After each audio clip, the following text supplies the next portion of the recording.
సౌర విద్యుత్ ఒప్పందాలకు సంబంధించి ఆంధ్రప్రదేశ్ గతంలో ముఖ్యమంత్రిగా ఉన్నటువంటి జగన్మోహన్ రెడ్డికి దాదాపు 1750 కోట్ల రూపాయలు ముడుపులు ముట్టినట్టుగా అమెరికన్ న్యాయస్థానంలో అభియోగాలు నమోదైనాయి.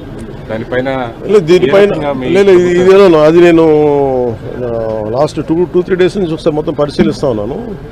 ఒకసారి మన ముఖ్యమంత్రి గారితో మాట్లాడి దీని మీద కలిసి సమిష్టి ఒక నిర్ణయం మన అభిప్రాయం తెలియదు.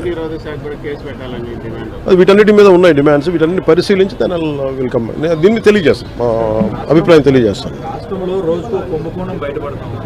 ఈ రోజు మళ్ళీ తిరిగి కడప ఎయిర్పోర్ట్ సంబంధించి 150 కోట్లు, అట్లనే అంతకుముందు శ్రీకాకుళం జిల్లాలో కానీ అంటే సమోసాలకే 9 కోట్లు, అలా కాదండి, సమోసాలకే 9 కోట్లు అనుకున్నప్పుడు ఇవన్నీ మనం చూడాలి. అంటే ఇది అంటే చాలా బాధ్యతారాహిత్యం, భయాలు లేవు, పారదర్శకత లేదు, అకౌంటబిలిటీకి వీఆర్ పేయింగ్ ద ప్రైజ్. ఇదేంటి భవిష్యత్తులో ఇలాంటి పునరావృతం కాకుండా చూడాలి.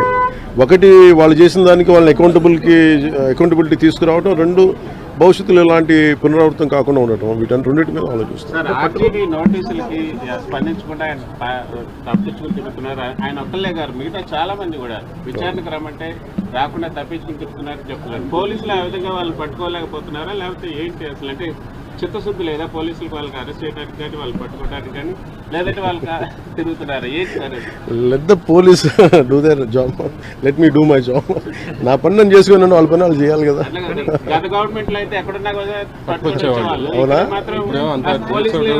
చెప్తున్నారు వాళ్ళు ఢిల్లీ నుంచి కూడా పట్టుకెళ్ళిన సందర్భాలు అలా అనిపించట్లేదా ఇప్పుడు? అంటే మీకు ఇప్పుడు చంద్రబాబు గారి మీద నందిగామలో దాడి చేసిన వాళ్ళు సింపుల్ గా కోర్టుకు వెళ్ళి వచ్చి మేము బయటకు వచ్చేసామని చెప్పి కాలర్ ఎగరేసుకునేటువంటి పరిస్థితి కనిపిస్తా ఉంది.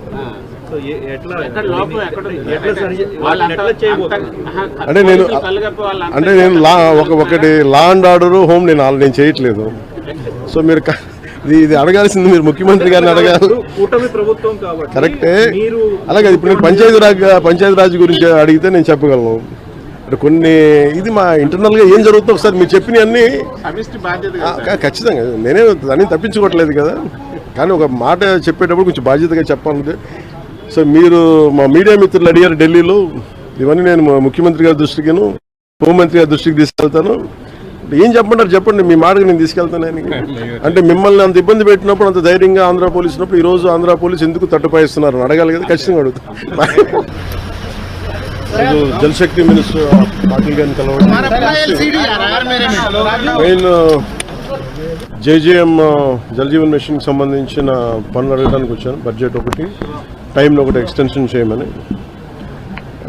గత ప్రభుత్వం ఏం చేసిందంటే, వైసీపీ ప్రభుత్వం వాళ్ళు సర్ఫేస్ వాటర్ నుంచి తీయమంటే వాళ్ళన్నీ గ్రౌండ్ వాటర్ తీసేసి చాలా వరకు మల్టీ విలేజ్ స్కీమ్స్ అనౌన్స్ చేసి చాలా తక్కువగా చేసి పర్సంటేజ్. ఒకటి మ్యాచింగ్ గ్రాంట్ ఇవ్వకపోవడం వల్ల మన కేవలం లెస్ దెన్ 2,000 కోట్ల రూపాయలు వాళ్ళు రాష్ట్రానికి వాడారు.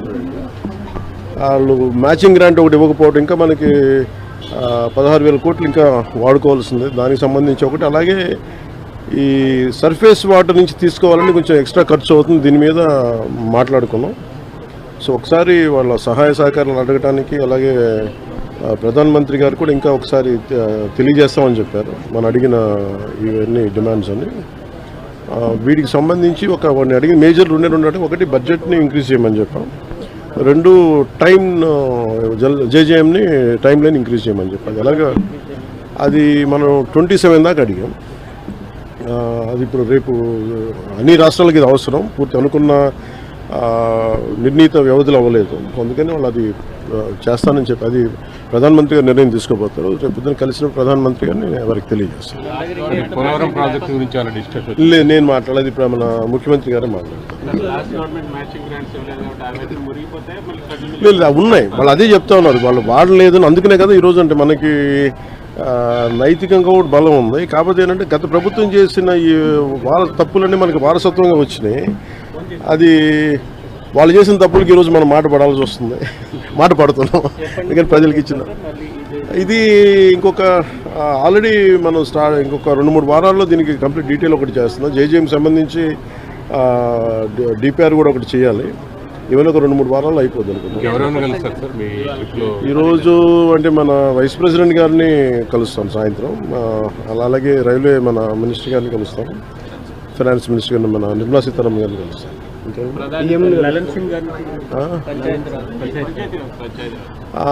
ఇప్పుడు ఉందా మనకి ఇంకా ఒక ఫైనలైజ్ చేసినట్లయితే చెప్తాను. ఏంటి సార్ ప్రధాని గారితో ప్రధానంగా ఏ అంశాలను ప్రస్తావించబోతున్నారు సార్ ప్రధానమంత్రి గారిని కలిసిన? ఒకటి జల్ జీవన్ మిషన్ మీద ముఖ్యంగా ఉంటుంది.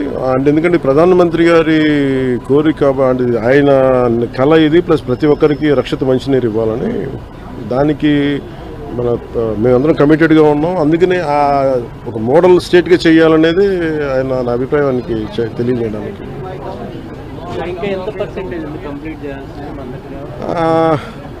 వీళ్ళు ఎలా చేశారంటే అండి, ఫస్ట్ మనకి ప్రాబ్లం ఏమవుద్దంటే, మనం ఇల్లు కట్టినా ఏం చేసినా ముందు అసలు పైప్ లైన్స్ వేయం, సువేజ్ వేయం, మన పైప్స్ ఉండవు మన దగ్గర. ఇప్పుడు సమస్య ఏముందంటే మన దగ్గర